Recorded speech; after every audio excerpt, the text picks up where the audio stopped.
What's up, guys? I am back here today with another deck profile for zombie Shaddolls, or Shaddoll zombies, whatever.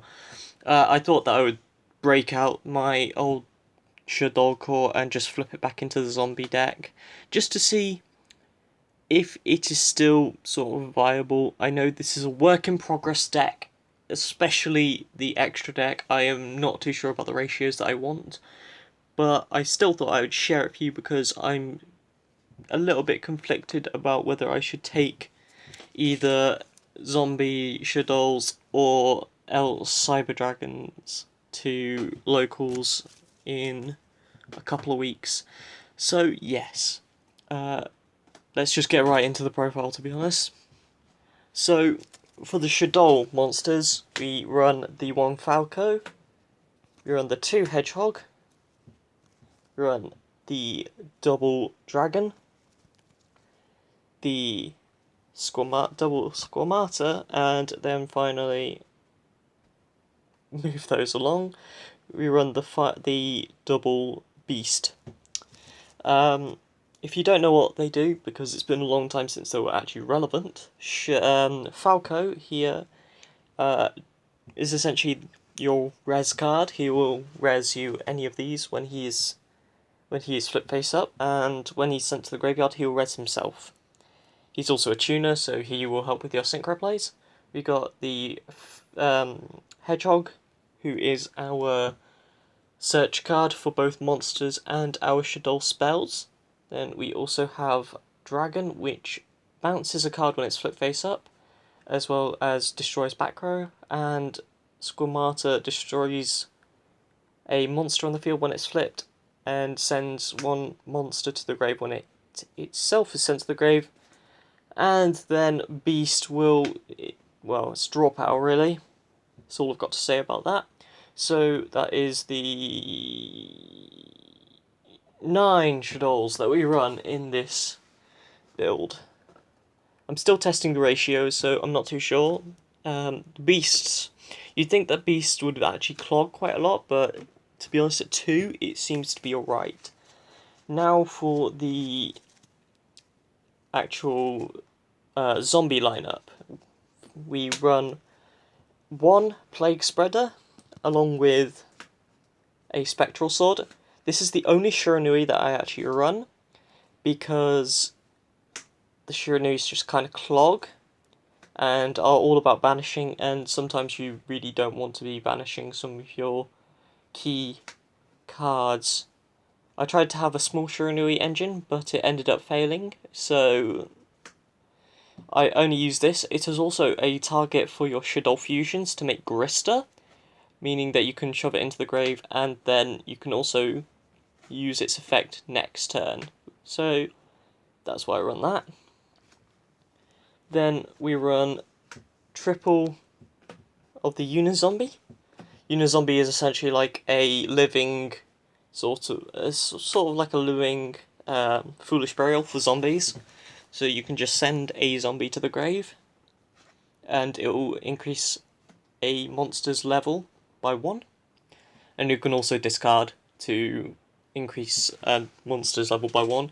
You also, if you can take this into account, doesn't always work out, but you can also increase the level of your opponent's monsters.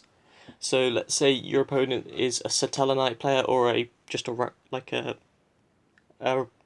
XYZ spam that only focus on like level 4s, level 3s or whatever. You can make them not be able to use one of their monsters by making it 1 level higher than their stuff actually is.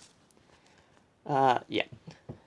Then we have the triple Mizuki to res our zombies from the grave.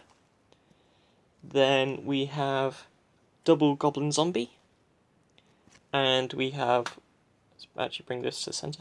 We have 1 Zombie Master, again to res stuff from the field and to make sort of either an XYZ play or a synchro play. And then we only run 2 more monsters because it's getting on to be quite a lot of monsters. I do believe there's over 20, somebody count that. So yeah, we run a Glow Up Bulb for Naturia Beast and Trishula plays, and then a Mathematician. Because if we open this and nothing else, it can just dig us 2 cards through the deck by getting us a Squamata to the grave or alongside a beast, or we can, if we need it and we don't need a normal summon, we can put a Mizuki to the grave or a keycard for Mizuki to res. Obviously you can also draw from this, so that's also useful. And that's all the monsters that we play. For spells, we play the triple Shaddoll Fusion. This is also acting as a Foolish Burial. So when your opponent's got a extra deck monster, then you can just go this and then make yourself a Shekanaga. I'm getting a little rusty on my Shaddoll names. So that's the only 3 of spell that we play, but it's obviously very useful. Then for 2 ofs, we play Mystical Space Typhoons. I would play Twin Twisters, but they're in my Cyber Dragon deck, and I can't be bothered to take them out. So either Mystical Space Typhoons or Twin Twisters, it's preference. Then 2 Books of Life for res plays. Again, it's all about them res plays. And then when you do make some resing plays with your Unizombie, that's it, Unizombie, or with your Goblin Zombie, actually, you can use Inferno Reckless Summon to summon as many of them as possible from anywhere on your hand, field, graveyard, and sorry, not hand, field, and graveyard, hand, graveyard, and deck.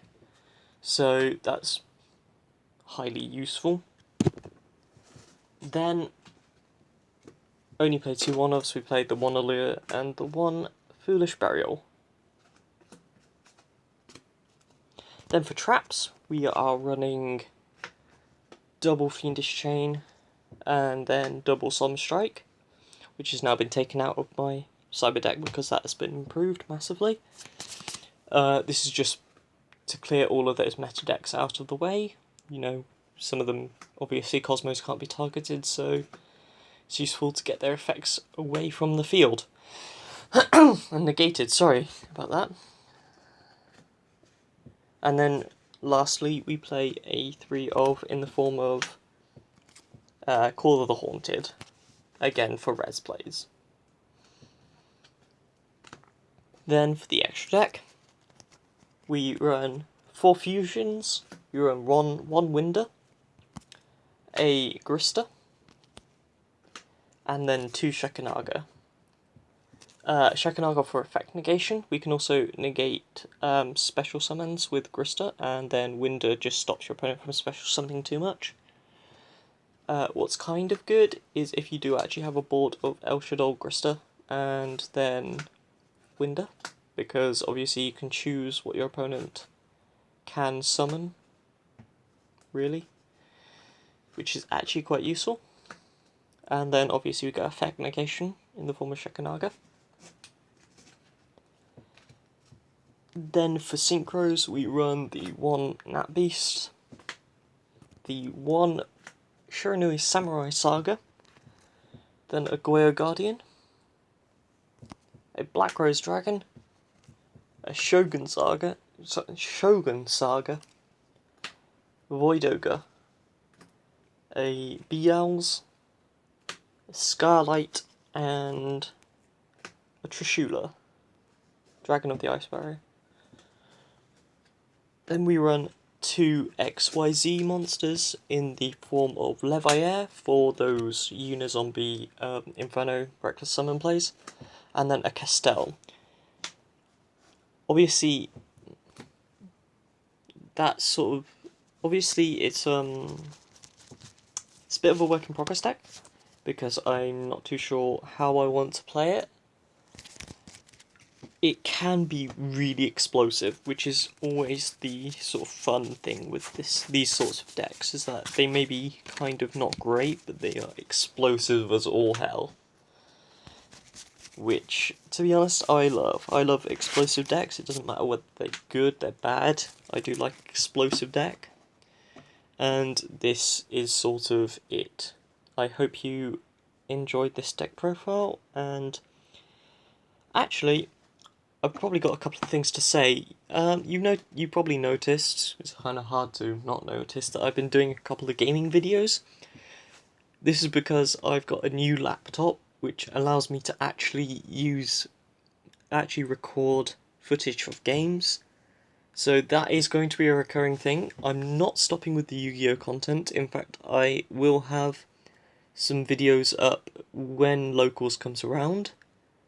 And I just might do a deck profile on my Cyber Dragons that I've updated, but you've seen it quite a lot. So I think I might do a tournament report for that. I will also have some product opening with my friend Sean, who you saw in the Dynamist deck profile that was after Locals. 2 months ago. We'll hopefully be opening quite a few packs there after Locals, and that's it. That's sort of just a bit of a small update about what's going on with the channel itself, I guess. I should have a little bit more time to record, but getting new decks and product is a little bit difficult because money is limited and I can't splash out all the time. So deck profiles will be slow. Tournament reports should be at least every month. I might be going to the Brotherhood Open in Telford, I hope, so I'll try and get a video for that, and obviously if you just so happen to be going, feel free to, I don't know, don't know why you would, but feel free to come say hi, you know, it's whatever. But yeah, that's all I really have to say. Thank you guys for watching, and I'll catch you guys in the next video. See you later.